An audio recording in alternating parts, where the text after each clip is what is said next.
I'm Alicia Mitchell. My profession is a professional master barber. My name is Kelvin Oliver. I go by Kelvin the Barber. I'm the owner of Exquisite Hair Designs in Olive Branch, Mississippi. Hi, my name is Seville McKinnon. I am a licensed hairstylist and salon owner in Memphis, Tennessee, by way of Cordova, Tennessee. My job is, I wouldn't call it really complicated. It just comes with a challenge like any other job, you know.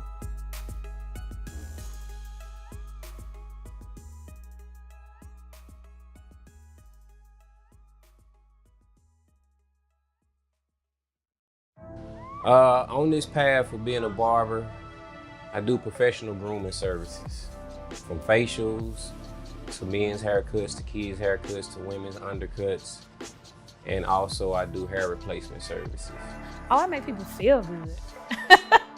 I specialize, of course, in healthy hair, all things healthy hair, but to be honest, it's more than just me saying, oh, I do hair, I can flat iron and color and all this stuff. Of course I can do that.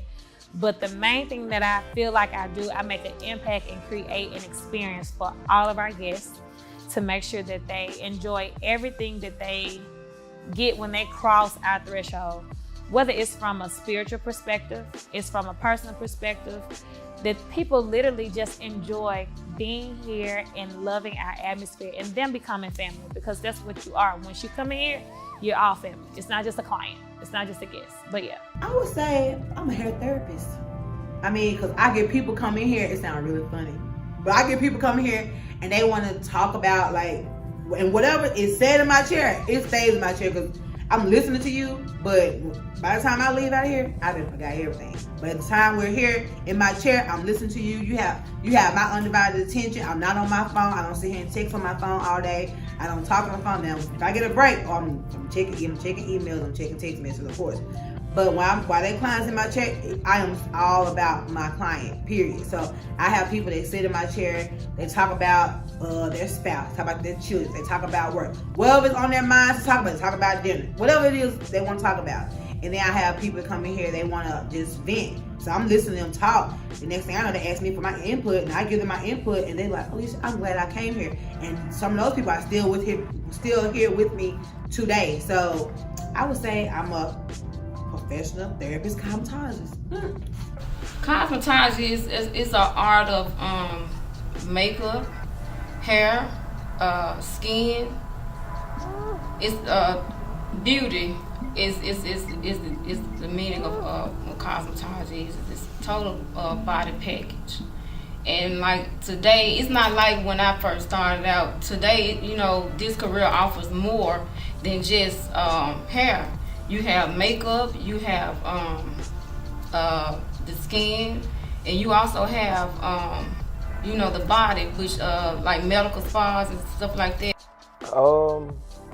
9th grade year in high school, we had an option to choose, I think it was called an elective. I think it was called an elective. And it was time for me to choose an elective, and I was like, ever since before I got in high school, I always wondered what I wanted to do. I said, okay, I got 4 years to figure out what I want to do with my life. Because when I graduate, I need to be already on it. I need to be already working toward it. I had been getting my hair cut so much, and then I seen they was offering barbering at my school, at Whitehaven High School, and I just tried it.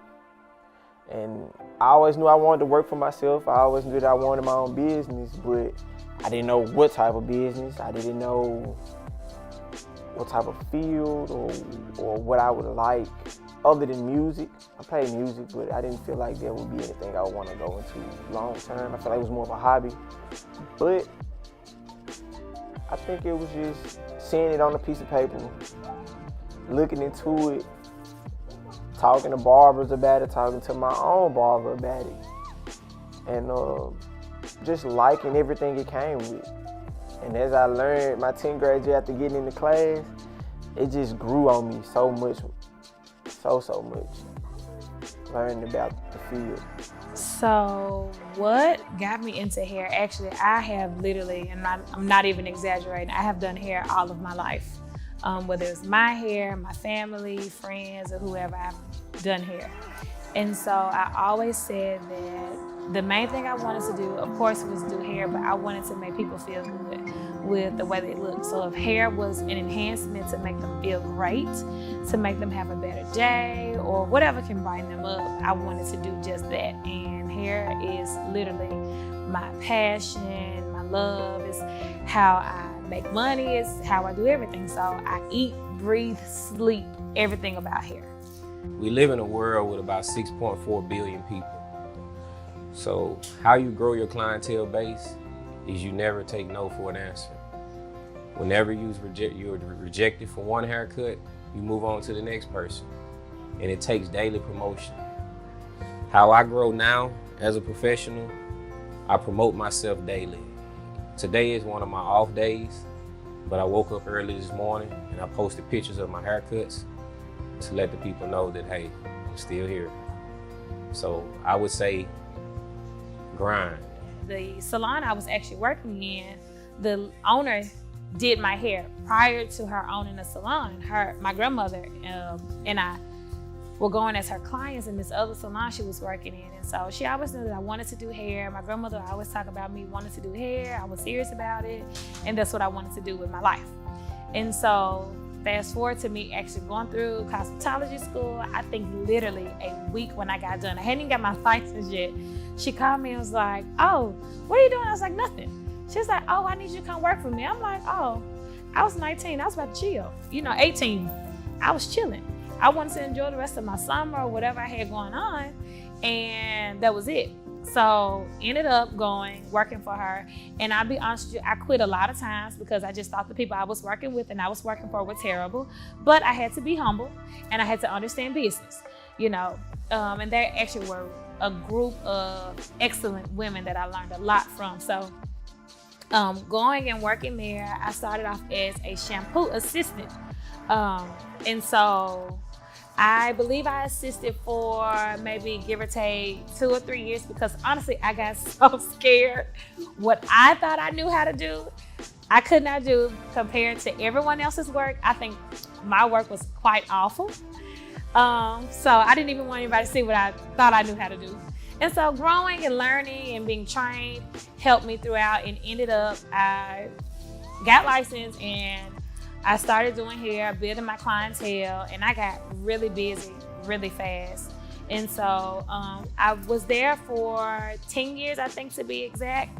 My favorite part is getting those, especially a new client. I've been getting new clients pretty much every week. So when those new clients come in, I had one new client here 2 weeks ago.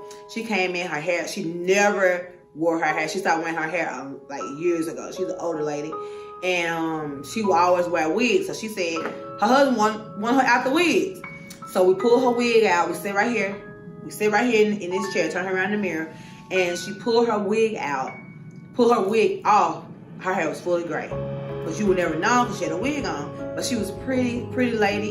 And she had some gorgeous hair. So she was like, can you do something? Can we fix it? What can we do? And I was like, I got you.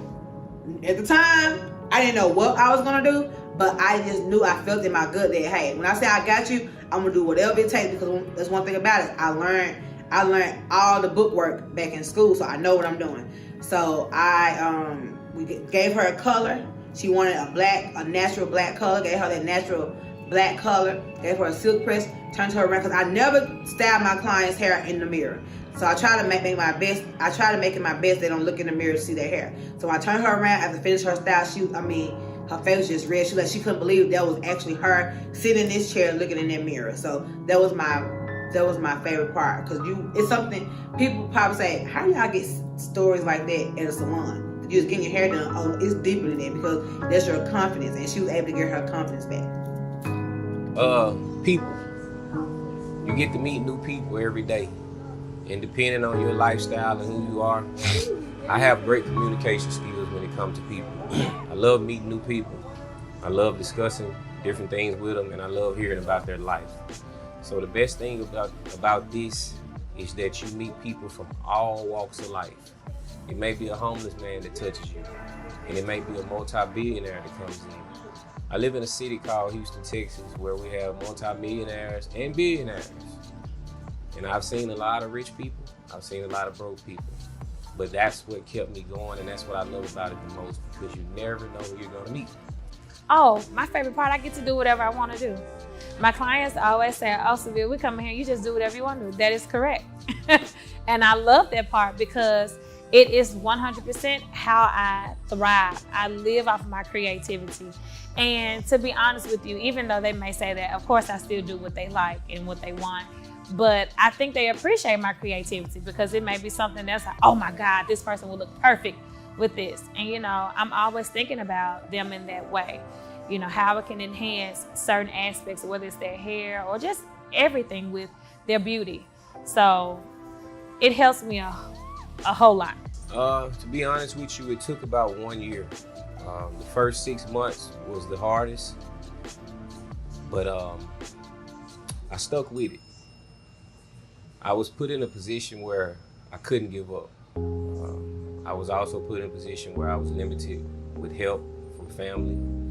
I didn't know any friends. I moved to a new city. So it brought the best out of me. And all I knew at that time was to continue. It wasn't an end. So I continued and I continued. And in about a year's time, I had enough clientele to supply the needs of having my own place, supply the needs of having my own transportation, and also to supply the needs of the children that I had at that time. God blessed me to have clientele coming out of hair school. And it's not like that now, you know, with a lot of people. But I had a big clientele when I came out of hair school, so I thank God for that. So it wasn't a whole lot for me to come in and just, you know, build myself up, because really when I came in, I was already built up. Well, okay, so when I was doing hair at home, you know, when you're at home, you charging like, I was charging like $20 for a basic shampoo and roll. And like when they did a perm, I was charging $40. I never went over that amount unless say if I added a little cut, I add $5 to it. So I would go door to door. Here it is, I'm driving my car, wasting my gas, and I'm charging people $20, $50.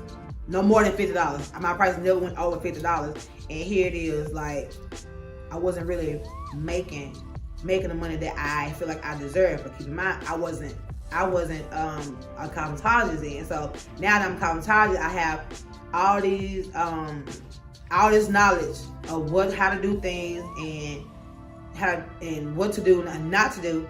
So like my money, I gotta get my money. So when I first got in the shop as a cosmetologist, like with a licensed hair professional, I lost some clients, like from compared to the people I did hair at the house and here, because everybody comfortable with paying $20, and I mean that's on them, that's fine. But I feel like you're even getting better quality service now, because now you don't have to lean your head over the sink in the kitchen. You have a shampoo bowl here. You have reclining chairs. You can put your feet up. We have facial stations. We have, you get more coming in the salon than what you could possibly get at home, laying over the sink or sitting up on a hooded dryer. So yeah, when I first started, I did lose little clients, but now since I've been at it, every time I want to quit, even since I've been professional in 2008, since 2018 up until now 2020.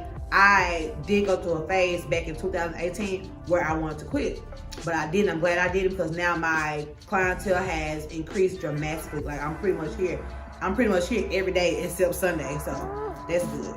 We live in a world with about 6.4 billion people. So how you grow your clientele base is you never take no for an answer. Whenever you're rejected for one haircut, you move on to the next person. And it takes daily promotion. How I grow now as a professional, I promote myself daily. Today is one of my off days, but I woke up early this morning and I posted pictures of my haircuts to let the people know that, hey, I'm still here. So I would say grind. Technology is so different now. I do everything on my own. Branding, marketing, social media.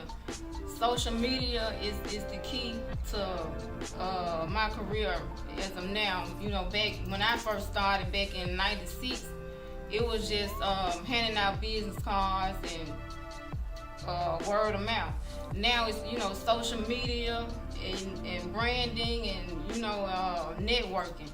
So I mean, you have to put yourself out there. You have to do you need to do social media, and you need to network with other people to you know, to stay, you know, to invest in yourself and invest in your business. You know, just, you know, it keeps it going. You know, not just only in your community and in your state, around the world. So networking is the key to, you know, being in this game. Technology actually has helped my business, because now like what, phones, computer, tablets, iPads, whatever. Like back then I was using an appointment book.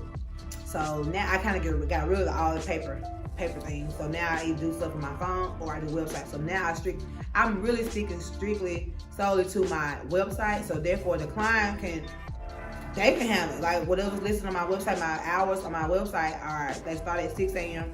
and they end. It all depends on what day you book. So my client has access to all that. They can go in, they can choose their appointment time, their service they prefer, and if they don't want it, they can either go in there and cancel when they want to. They don't have to call me for nothing. Even though I do have some that do call me, which is okay, because they have questions about their service that they're getting. So it really has it has affected it in a positive way, like nothing negative about it. Communication.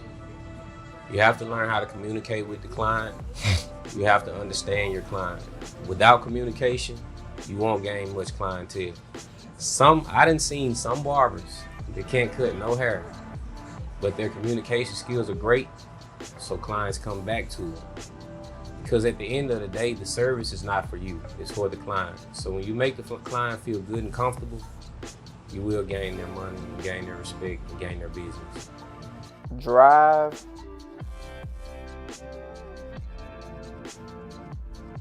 discipline, and self-control.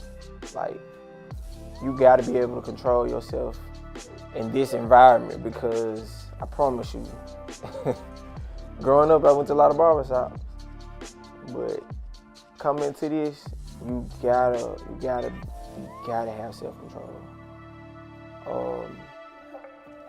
Discipline, yeah. Self-control and discipline, I say those are the main two, self-control and discipline. As a stylist, I've learned along the way is to be patient with people and with myself. You know, people have to be patient with you as well as being patient with them. So patience is the key to this career. My least favorite part is getting a client that sits in my bed, gets up out their bed, come sit in my chair to get their hair done. I turn them around in this mirror and I ask them if they like their hair, and they say yeah, they love it. But then they go home and I get a text and it's a whole different story. That's my least favorite part. I really want to satisfy my client while they're here, and it's okay because I done got my hair done many times and still get my hair done, like whether it's braids or my real hair. And there's been times I really like a hairstyle. I didn't really like a certain haircut that I received, but I feel like if I'm paying my money, I want to be satisfied. So I feel like with my clients as well, even though no matter if I got other clients waiting, once you're in my chair, it's all about you. I mean, we could be overtime, whatever, but that's how passionate I am about my business. Whatever we're doing, I want you to really, you say you love it, but I really want you to really love it. Like you can look in your hair and be like, hey, I love my hair, I can do some things with it. So that's my least favorite. Again, a client that says one thing and leave out the door saying something else. I would say that's tough because I don't think it's nothing about this career that I don't like. Everything about it, I love it. The things that I have struggles with, I actually grow to love them too, because it brings out the best in you. Every small or minor setback, it only makes you stronger. So I wouldn't say there's nothing about it that I just don't like, but if I had to choose anything, I would say it's the mentality of certain young men and attitudes that we carry. We all have to come together on one accord and learn how to disagree and learn how to work together. And so if I had to choose anything, I would say a selfless man. There you go. A selfish man. The thing that I don't like about it is probably some of the people that I have to deal with. Because that is, I feel like it's the hardest thing to do. Especially when you have your own problems going on. Dealing with some people is just hard. People not wanting to pay.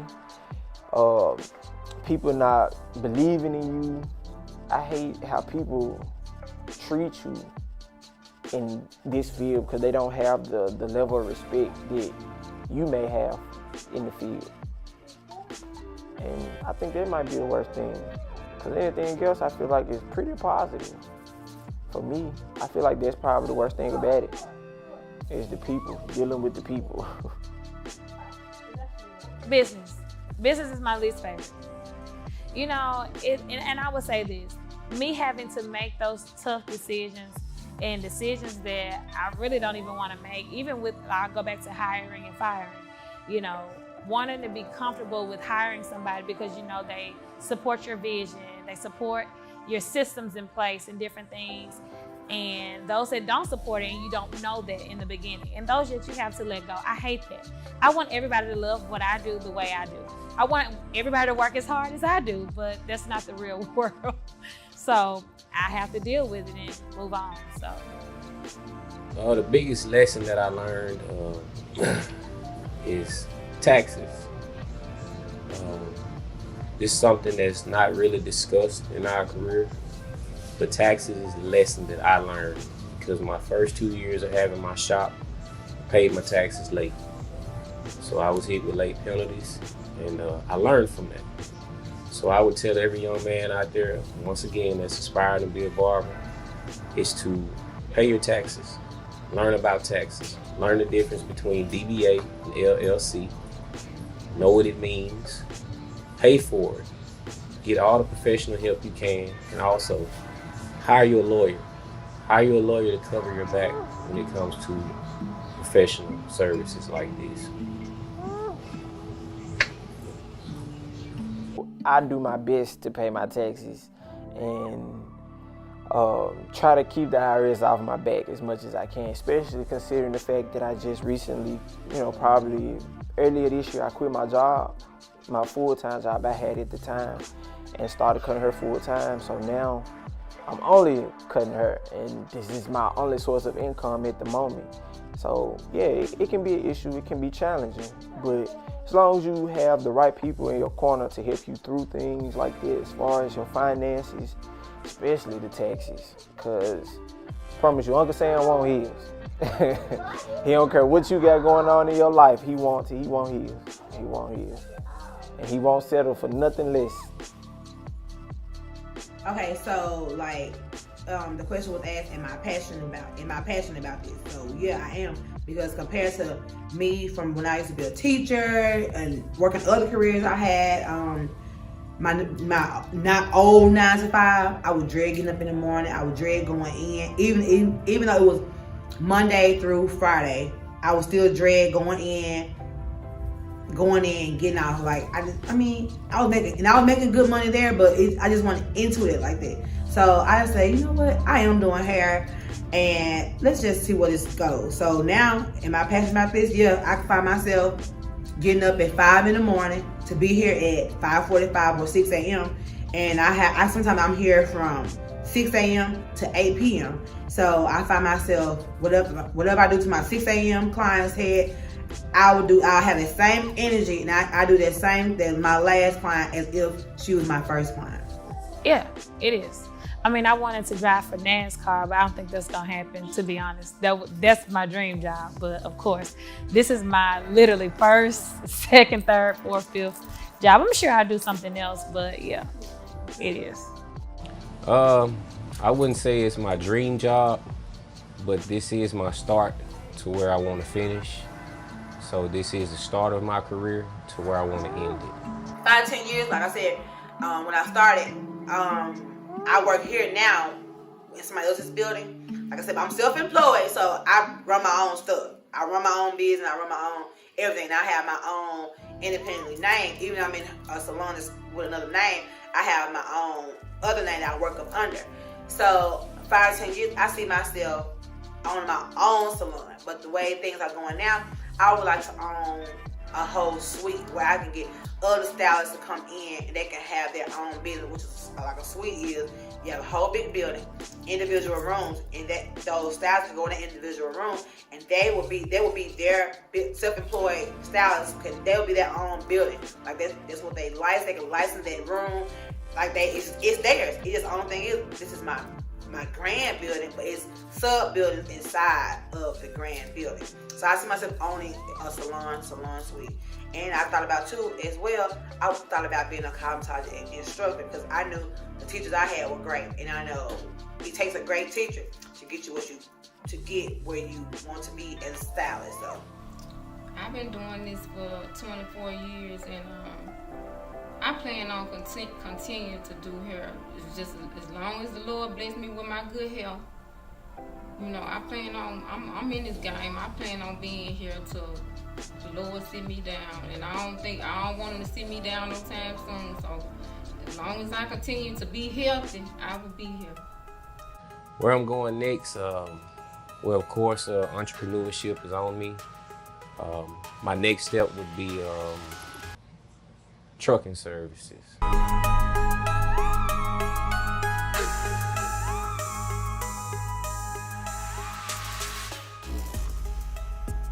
I'm a Kroger driver I'm a driver for Kroger because I can work anytime I want to work. You know, rain, sleet, or snow. Go in, come right back home. Home every day, home every night. I love my job.